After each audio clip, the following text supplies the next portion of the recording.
আসসালামু আলাইকুম everyone, welcome to my YouTube channel চাঁদপুরের কন্যা মায়াবতী। যে যেখান থেকে দেখছেন আশা করি ভালো আছেন। আলহামদুলিল্লাহ আমিও ভালো আছি। তো আজকে ভিডিও শুরু করে দিলাম সকাল সকাল। সকালবেলা ঘুম থেকে উঠে দেখি যে বৃষ্টি হচ্ছে, তো বাচ্চাদেরকে আর মক্তবে পাঠাইতে পারি না। তো বলতেছি যে ঘরেই বসার জন্য, ঘরে বসে বসে বসে পড়ালেখা করার জন্য। ওরা পড়ালেখা করতেছে আর আমি এদিক দিয়ে ঘর গুছিয়ে নিচ্ছি। এখনকার বাচ্চারা অনেক বেশি মোবাইলে আসক্ত হয়ে পড়েছে। তো আমার বাচ্চারা আমার মোবাইল ভয়ে খুব একটা ধরে না, কিন্তু ওর বাবার মোবাইল পাইলে ধরে। তো ওদেরকে আমি মোবাইল যতটা পারি কম দিতে ততটাই চেষ্টা করি। ঘর গুছানো শেষ হয়ে গেলে মনে হয় যে অর্ধেক কাজই শেষ হয়ে যায়। আমি কাজের ফাঁকে ফাঁকে আবার আমার বাচ্চাকে পড়া বাতিয়ে দিয়ে আসি, কারণ ওরা তো এখনও ছোট, ওরা এখনও ঠিকমতো পড়তে পারে না। তো এই দিক দিয়ে আবার আমার হাজব্যান্ড মাছ নিয়ে আসছে। আসলে আমাদের বাড়িতেই সব কিছু আসে, একদম সবজি থেকে মাছ থেকে সব কিছু আমাদের বাড়িতেই নিয়ে আসে বিক্রি করার জন্য। তো মাঝে মাঝে আমি বাড়ি থেকেও কিনি।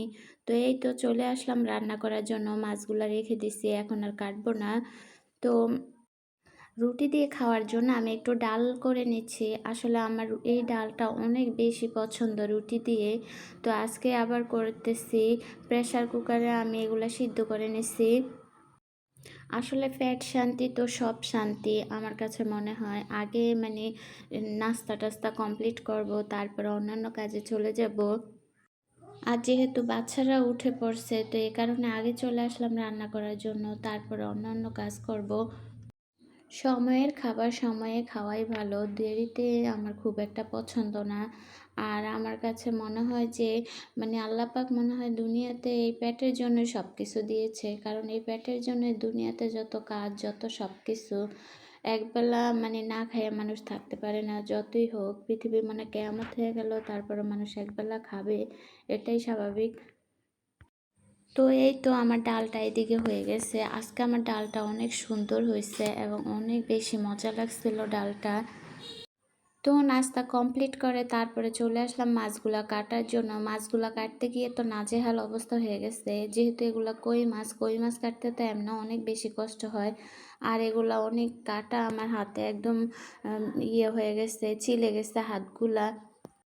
ছাই দিয়ে পুরো আমার শরীর ভরে গেছে, এমন একটা অবস্থা। আমি এমনি তো খুব একটা মাছ ভালোভাবে কাটতে পারি না। তো এই তো মাছগুলা গুছিয়ে ফ্রিজে রেখে তারপর আবার চলে আসলাম দুপুরে রান্না করার জন্য। দুপুরের জন্য রান্না করব বেলে মাছ কালো বেগুন দিয়ে। তো বেলে মাছটা আমি হালকা করে একটু আগে ভাজি করে নিছি, খুব একটা ভাজি করি না। বেলে মাছ না এক পিঠ যদি উঠাইতে যাই তাহলে আরেক ফিট ভেঙে যায়, এ কারণে আর উঠাই না, ওই এক পিঠে ভাজি করে নিছি। তো এই তো ভালো করে আমি এখন বেগুনগুলা কষিয়ে নিব। আমার হাজব্যান্ড আবার কালো বেগুন খাওয়া পছন্দ করে না, আর আমার ঘরে তো অনেক বেশি অ্যালার্জি। তারপরও আমি বলাতে তারপরে এখন নিয়ে আসছে। আমার বড় মেয়ে আবার কালো বেগুন ভাজি অনেক বেশি পছন্দ করে। বেগুন কষানো হয়ে গেছে, এখন পানি দিয়ে মাছটা দিয়ে দিচ্ছি। যেহেতু এই মাছগুলো একটু নরম, তাই আমি ইয়া দিয়ে আর নাড়তে পারতেছি না, জাস্ট এমনি একটু নেড়ে নেড়ে দিচ্ছি কতক্ষণ পর পর।